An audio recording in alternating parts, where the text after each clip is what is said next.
This video will cover the protocols and uses for the standing broad jump test. The broad jump test is designed to measure the explosive power of the legs and involves jumping horizontally with maximum effort to travel the furthest distance possible.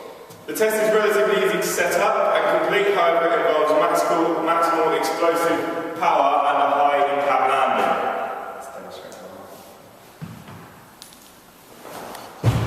The nature of the explosive takeoff and landing means that any subject must be screened for any potential injuries or conditions that could be aggravated by such high-impact tasks. This test must be conducted on a completely flat surface with no obstructions near the takeoff or landing sites. Also, the participant must conduct a thorough warm-up before any activity, followed by a thorough cool-down. The participant must also be wearing appropriate footwear and clothing that allows for a full range of movement. This test requires very little equipment and setting up, so therefore it can be completed by anyone in a very limited cost. The equipment needed is a tape measure and a line of tape from which the participant will jump.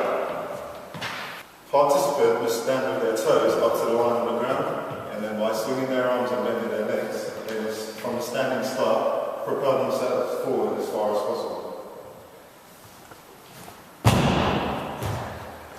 The landing must be with 2 feet, and the measurement of distance is from the point of contact nearest the starting line.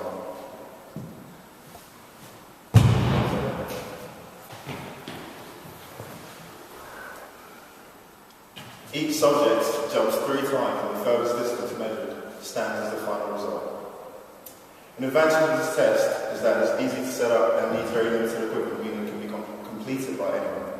It stands as a good indicator for leg power output, and so it can be used to test athletes from sports such as rugby or American football, where such power is vital.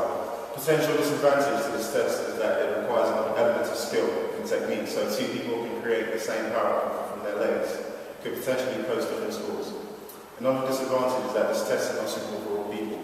It should primarily be used for trained athletes and healthy individuals. This is due to the maximal nature of this activity.